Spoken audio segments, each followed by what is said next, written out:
محمد يحيى البلدي، ولا يشرفني الانتماء للدكتور محمد الحسن.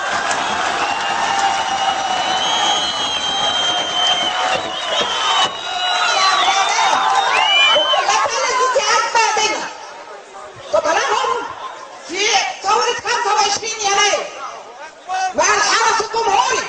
الحرس الجمهوري هو اللي ضربنا يوم موقعة الجمل، وانا اشهد امام الله وامام التاريخ ان الحرس الجمهوري هو اللي قتلنا يوم موقعة الجمل، وهو اللي حرقنا، هو ومطبعية الشرطة.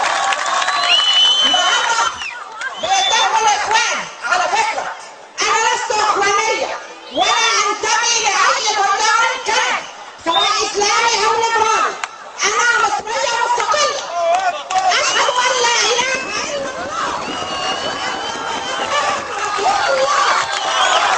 بقول للبلدي من هنا ابحر على مصر، المصريين مش هيسيبوك تدمر مصر زي ما دمرت العراق.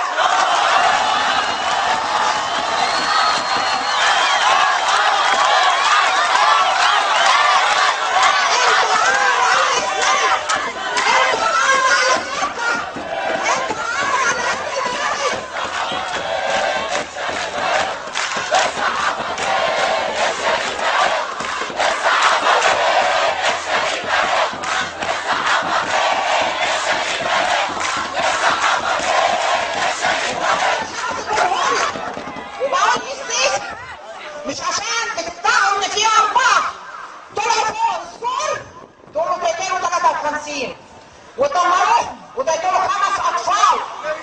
ده لا يرضى الله عنهم. فانت في النار يا سيسي، انت في النار يا سيسي.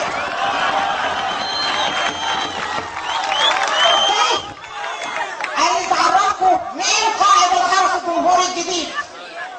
قائد الحرس الجمهوري الجديد هو نفس القائد اللي كان ايام مبارك، رجعوا عدلي منصور.